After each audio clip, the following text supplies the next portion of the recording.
Hello, this is Kimberly Wilson and welcome to Doga. So we're meeting today on Saturday since I was away on Tuesday to give just a little extra dose in case you've been following along and want to keep up your Doga practice with your beloved pup. As you see, mine is exhausted from chewing on a bone all morning. So this is Mookie the pug, and hopefully he will be a little more engaged than he is at this moment. And basically, to give you a heads up, Doga is really the whole point behind it. It's not so much to get your dog to go into down dog on command, because my dog really doesn't even call or come when called on command. So it's really more of how to have additional bonding experience with your dog.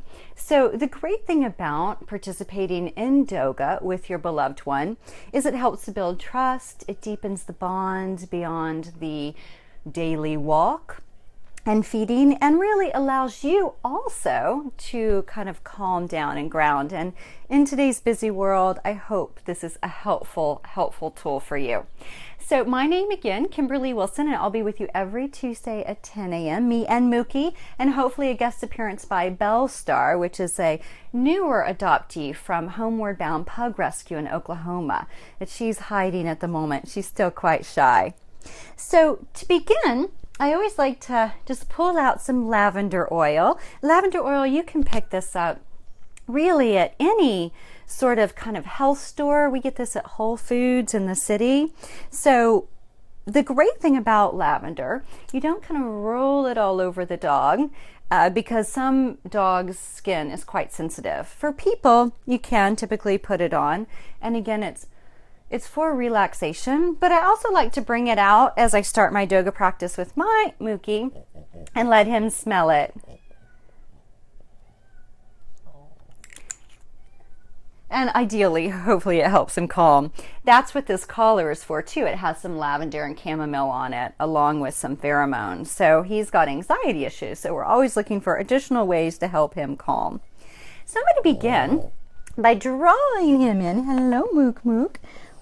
Oh, and then he likes belly rubs. So beginning with just a few kind of belly rubs and just little massages. So you can scratch wherever you know your pup is drawn. Maybe it's behind the ear. Maybe it's under the shoulders. Maybe it's right above the tail. And of course he loves, many dogs I know, they do love belly rubs. So the great thing about this is by doing these little kind of massages and strokes on the dog, it allows you to see like, is there a bump? Is there a lump? Ooh, are they sensitive when I touch in that spot? And that can be helpful data in case something crops up. Like he was recently out in the woods, and as I was petting behind his ears, of course I found a little tick. So, being able to catch those things early is one great way to keep your dog healthy and to help your dog stay as tranquil as possible with a little bit of massage. So you could get a dog massage therapist, or you could simply do a little bit for your dog as you get grounded and prepared for Doga. So as you see, he likes this, and you can tell sometimes when he gets relaxed, his tail, it will straighten, and it's and he doesn't like it to be touched. So that's just a great sign, and your dog may have something similar too. Like it can get straight when he's upset or when he's really relaxed. So it's hard to know. Otherwise, it's typically got the little pug curl. So after you've done a little bit of connection with your beloved one, bringing one hand to their kind of heart and chest center. And then just taking a few deep breaths. So maybe closing your eyes, coming to a comfortable seat. If sitting on the floor is not comfortable for you, please feel free to sit on a chair. You could even do this on a couch. And hands on heart, you could also bring a hand to your heart center and just take a few deep breaths. Inhale through the nose and exhale through the nose. And inhale through the nose and exhale through the nose. And once more, inhale. And exhale. And allowing your eyes to flutter open. So one thing that might be helpful too as you get set up to practice is to think about what's an intention for your practice today. Maybe it's simply for you to have a moment to relax. Maybe it's more that you want to check in with your pup, see how they're doing, have a bonding experience. Maybe you just want to spend some time stretching, focusing on your breath. So there's no right or wrong, but just creating an intention. And an intention is what you want to bring forth with your practice. So you can incorporate this too beyond the yoga mat by even whenever you go for a walk or you go for a hike or you go for a little jaunt in the woods with your loved one. It's like, what is my intention? Is it to be on my smartphone the whole time I'm out on the walk? Or is it to really have this time to connect with my dog? One other piece I wanted to mention with massage that can be helpful is the of petting. He doesn't love this, but touching of the paws. And the reason is this can help them get a little more comfortable and trusting if you do the nail trims. And, you know, a lot of vets will say, start this early so that they're comfortable with it as a puppy or a kitten. And he's just never really been much of a fan. And of course he has black nails, which makes it even trickier for trimming. So from here, after you've done a little bit of grounding, a little bit of getting centered, and honestly, that may be your entire Doga practice some days, just the opportunity to allow your dog a little bit of time to kind of chill and relax with you nearby, connecting and also giving yourself the opportunity to chill and relax. Always helpful, especially as we start the weekend. So next we're going to move into, and this, by the way, if you're like, what is that for? This is to help if you want a little bit of elevation in certain poses. Use a block, you can use a pillow, anything, a beach towel, you know, anything you have nearby, because for some people hanging out on the floor is just not very comfortable, and we want you to be comfortable here. We never want any pain or discomfort. We want a little bit of pushing your edge, right, moving outside the comfort zone, but we never ever want pain for you or your beloved canine. All right, so I'm going to begin with just like a little bit of stretching of the arms. Let's see if I can get him to roll over towards me rather than you. Hey, Mook Mook. Hi. Hi, sweetie. So, you know, just a little bit of stretching with the front arms. And then I like to do just like little massaging underneath. Again, this allows to just check, are there any lumps or bumps that should not be there? And it gives them a nice little stretch. All right, and then same with the legs. So a little stretch there. So very gentle. So it's just thumb down the thigh and then a little bit of traction at the foot. Just a tiny, tiny bit. As you see, my fancy dog has an extra toe. He's so fancy. And then this other one, again, same things, just kind of pulling down, extending. And then again, I like to play in the toes. He's a little bit better with the feet than the front paws. Again, that just helps them to get more comfortable if you do have to do any trimming or whatnot with the paws. All right, so come on over, Mr. Mook. And then from here, hi, sweet boy. You're exhausted. He's been chewing on a bone for like the entire morning, right? So here, I'm going to extend my feet, or get my feet to come together. Apparently they're right around his tail. Hi, sweet boy. Soles of feet together, knees open. So this is a great pose, and if you have a bigger dog, you may still be able to do this, or you may have them more to the side of you. Right, Mook Mook? Okay, and then I'm just gonna, here, how's that? Is that a little better? All right, so he's always like a little awkward. He tends to go more in a Z pattern. So here, what can be great is they just get to relax in the comfort of a little nook that you've created with your knees, and then what you do is you fold forward some. So as you fold forward, you can bring both hands forward. For me, I'm cupping his little head because he's a bit needy. Otherwise, you would bring both hands forward. And then you just kind of work to relax here, right? And then you can also connect with your pup, check in, see how they're doing. Give them a little scratch. Again, the eye gazing is just a sweet way to connect. You know, in our busy lives, it's interesting how often we can go through our day and not really have a true interaction with another being, a person or your beloved pet. And so taking this time can be a really special way for you to also slow down and then really have that time with your pup. So this, you may notice, is quite good for hips and inner thighs. You can probably feel that. It's a hip opener, which can be nice to help counter that sedentary position that we find ourselves in a lot of times during the weekday. Right, Mook Mook? And then coming back up. And so as he rests here comfortably, I'm going to take a little twist. So left hand to your right knee, and then your right arm goes behind you. Now, it might not go fully behind you. It may just kind of go out to the right a tiny bit. And then you're going to inhale, take a big deep breath, and then exhale and twist, gazing over that right shoulder. So with each inhale, there's a lengthening of the spine, and then exhale and twist.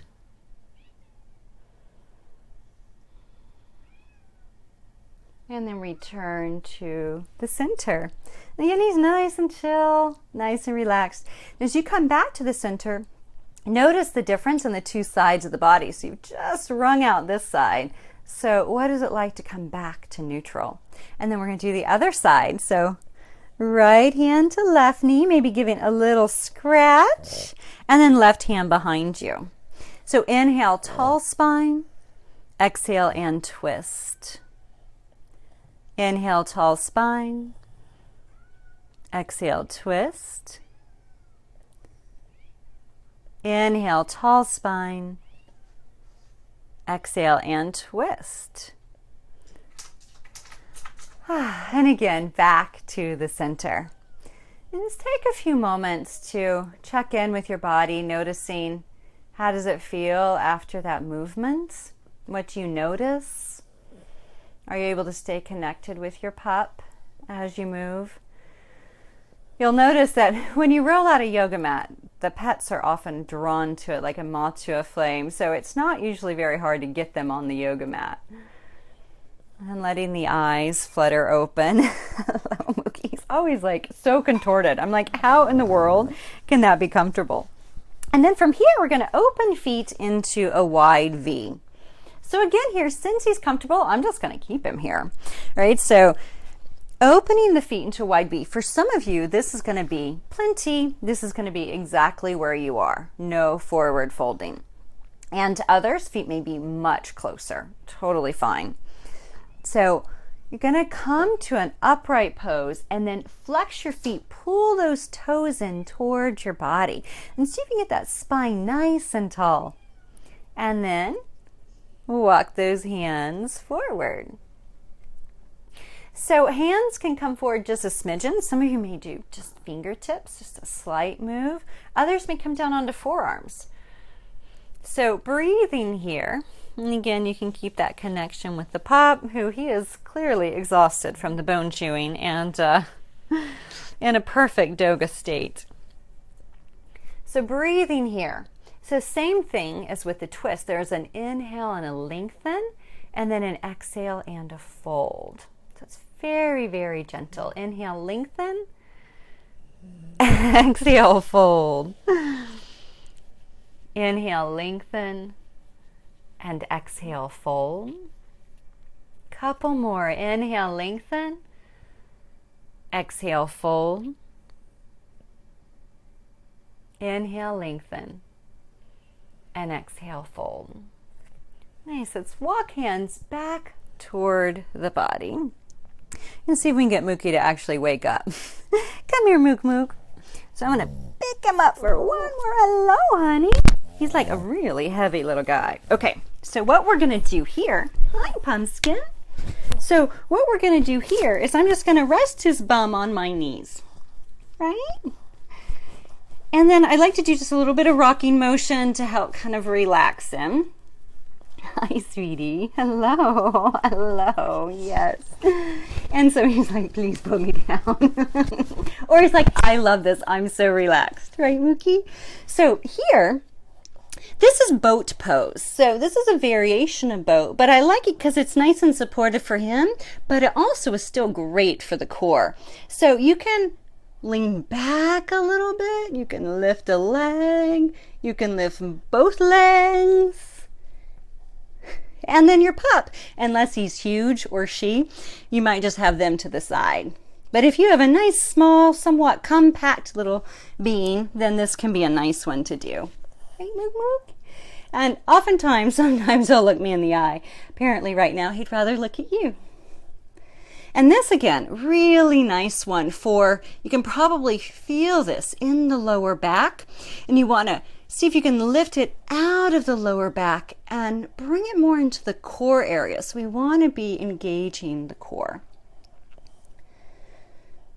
And we're going to lift up, whee, and then down. Nice, good job. And then sitting, and then we'll take a moment here, once again, as we come to a bit of a closing of our session today. So what we worked with is massage. Just the gentle connection to get your dog comfortable. Of course, the lavender oil. Let's see if he wants any more. No, he's like, do you want a little more? Nope, he's done. It's pretty strong, and so I think for him too, it has to be quite strong. He likes at the beginning, and then he's like, I think I've had my dose for the day. Look, where are you going? Oh, okay, he's gonna rest. He's exhausted from Doga. So we did the massage, right? And we did the playing of the paws, the stretching of the legs. Then we moved into the seated forward fold with feet together, knees bent, which is called Baddha Konasana. And then from there we did wide leg straddle. So both of those are great for the hips. And then we also did boat pose, which is good for the core, right? And then now we're going to do just final relaxation. So this is what Mookie's really, really good at. Here's where Mookie shines. All right, so for final relaxation, you can also go ahead and lie down with your pup, because I know you've had a nice little bit of movement yourself. And since his legs are there, actually, I'm going to turn my legs that way too. And then I'm just going to slide down to be a little bit closer to him. Now, if you have a wall nearby, what can be really nice is to go into what we call legs up the wall, which is just a lovely, lovely pose. Okay, I don't have a wall there, so I'm not going to rest him there because it takes a lot more effort. So lying down here, and similar to how we began, we're going to work with the breath. So I'm going to bring my hand to my belly, because we want to bring the breath into the belly. And then I'm just going to have a hand on him so that I can stay connected to him. So inhale through the nose and fill the belly, the ribs, and the chest with air. And then exhale, release chest, ribs, and belly. So it's a 3-part breath. So let's try again. So hands on belly, inhale. And exhale. Inhale. And exhale. And then one more inhale. And exhale. Now you can stay here for a bit.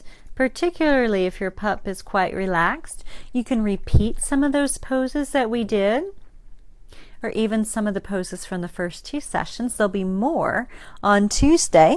I'm going to go ahead and lift up. So you roll out gently, and I typically would roll to my right side and then press myself up. And then, just taking a moment once again to have that sort of connection time with your pup. And also with the connection time, noticing again Does the dog get more amped after Doga? Mookie's pretty chill. He's often chill unless he is anxious. And so, you know, it's helpful to notice what's the shift for them and what's the shift for you. And do you feel a deeper connection through this bonding experience with your dog? And I'm going to be here with you again next Tuesday at 10. And we'll be going over more poses, including a heart opening pose that can be really, really wonderful to work with for yourself and your pup. And again, you can find me every Tuesday at 10 at Woof Driver. And then also at Tranquility Du Jour, KimberlyWilson.com. You can find me there also. So thank you so much for tuning in. I want to do a quick introduction to Sweet Bellstar. Hello, Pumpkin. Hi, sweet girl. Hello. So Bellstar, hi, Mook. Bellstar just recently had surgery. She had a little tumor removed. And so this is her surgical sock that they put over the body so that rather than the cone, right? Because the cone with pugs, they already have like breathing issues. So the cone kind of limits that. It keeps the heat trapped. And so they gave us this instead. So I was like, I have to do something to it. So I added a pink bow, right, Miss Belle? As you can see, she's quite shy. She's really the sweetest little dog. She is a 7-year-old former puppy mill mama who now is going to have a wonderful life here in Washington, D.C. So thank you so much for being here with us today. I hope that you've enjoyed our Doga series. Mookie has moved onto the couch. He wants something a little more comfortable, apparently. And thanks so much for being here. I'll see you Tuesday at 10. If you have any questions, please add them into the comment box of the video, and I'll be sure to answer those in upcoming episodes. Thanks so much for being here, and I hope you have a delightful weekend.